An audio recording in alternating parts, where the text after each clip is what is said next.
இயேசு கிறிஸ்துவின் ஈடு இணையற்ற நாமத்தில் அன்பின் நல்வாழ்த்துக்கள். யாவிராக சீரிஸோட டே 18க்கு உங்களை அன்போடு வரவேற்கிறேன். இந்த நாளிலும் ஆண்டவர் எப்படிப்பட்ட மேய்ப்பராக நமக்கு இருக்கிறார் அப்படிங்கிறத தெரிஞ்சுக்கிறதுக்கு முன்னாடி நம்ம ப்ரே பண்ணிடலாமா? ஸ்தோத்தரிக்கிறோம் ஆண்டவரை, துதிக்கிறோம் அப்பா, மகிமைப்படுத்திக்கிறோம். நல்ல பிதாவே, மக்கு நன்றி ஆண்டவரே. இந்த நாளிலும் நீர் எப்படிப்பட்ட மேய்ப்பராய் இருக்கிறீர் என்பதை எங்களுக்கு வெளிப்படுத்துங்க ஆண்டவரே. அதை புரிந்து இன்னும் அதிகமாய் மண்டையில சேரவும், அன்பை புரிந்து கொண்டு மூடி இணைந்து கொள்ளவும் எங்களுக்கு உதவி செய்யுங்க ஆண்டவரே. நல்ல மேய்ப்பராய் எங்களோடு தொடர்ந்து வருகிற உடைய அன்பை நினைத்து நமக்கு நன்றி சொல்லுகிறோம்.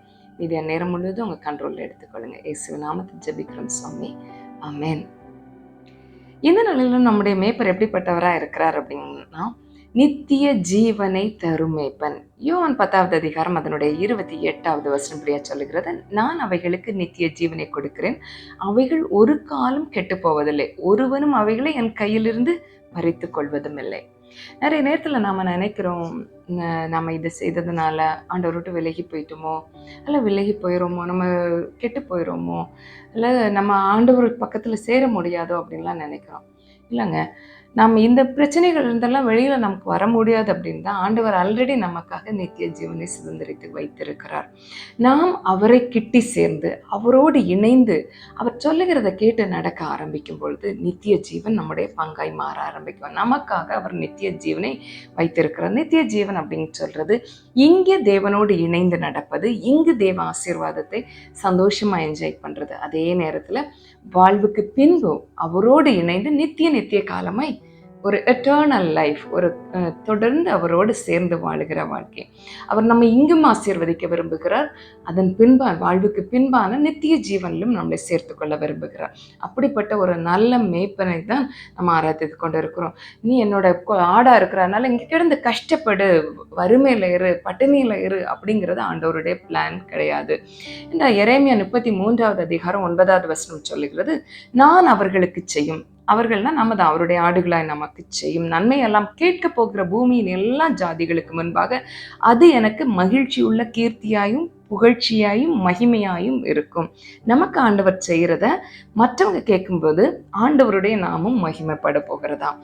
நான் அவர்களுக்கு அருளி செய்யும் எல்லா நன்மையின் நிமித்தம், எல்லா சமாதானத்தின் நிமித்தமும் இவர்கள் பயந்து நடுங்குவார்கள் என்று இஸ்ரவேலின் தேவனாகிய கர்த்தர் சொல்லுகிறார். இது எரேமியா 33:9 அழகாய் சொல்லுகிறது.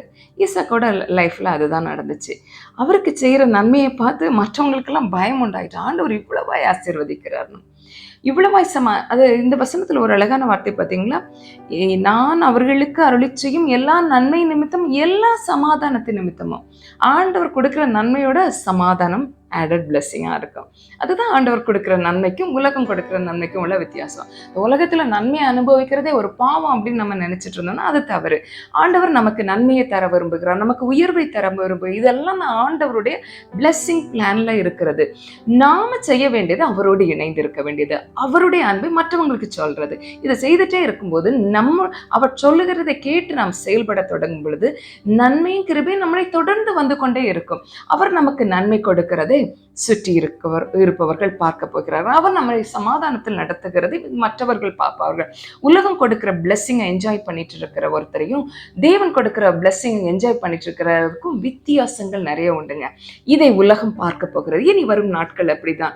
உலகம் அதிகமான கிரைசிஸ்குள்ளால போயிட்டே இருக்கலாம், ஆனால் கர்த்தருடைய பிள்ளைகளுக்கும் மற்றவர்களுக்கும் வித்தியாசத்தை காட்ட போகிறார்கள். எல்லாரும் பிளெஸ்ஸிங்ஸை வாங்கலாம், ஆனா கர்த்தருடைய பிள்ளைகள் சமாதானம் நிறைந்த ஆசீர்வாதத்தை பெற்றுக்கொள்ளுகிறதை பார்க்கும் பொழுது தேவனுடைய நாமம் மகிமைப்பட போகிறது. அது உங்கள் மூலமாய் என் மூலமாய் நடக்க வேண்டும் என்று கர்த்தர் விரும்புகிறார். இதற்கு நாம் செய்ய வேண்டியது அவரோடு இணைந்து கொள்வோம். அவர் சொல்லுகிற ஒவ்வொரு வார்த்தைக்கும் கீழ்ப்படிந்து நம்முடைய வாழ்க்கையை ஒப்புக் கொடுப்போம். நம்முடைய வாழ்க்கையை கம்ப்ளீட்டா அவர்கிட்ட சரண்டர் பண்ணுவோம். அவர் அற்புதமாய் நம்மை அழகாய் நடத்த போகிறார். அப்படிப்பட்ட நித்திய ஜீவனை தருகிற ஒரு நல்ல மேய்ப்பன் தான் நம்முடைய மேய்ப்பனாய் இருக்கிறார். நம்ம ப்ரே பண்ணலாமா? ஸ்தோத்திரிக்கிறோம் ஆண்டவரே, துதிக்கிறப்பா, மகிமைப்படுத்துகிறோம். நல்ல பிதாவே, எமக்கு நன்றி ஆண்டவரே. நீர் எங்களுக்கு தர இருக்கிற நல்ல நித்திய ஜீவனுக்காய் எமக்கு நன்றி. எங்களை அழகாய் நடத்துகிற நித்திய ஜீவனில் கொண்டு சேர்க்கிற நல்ல மேய்ப்பராய் நீர் இருப்பதற்காக நன்றி.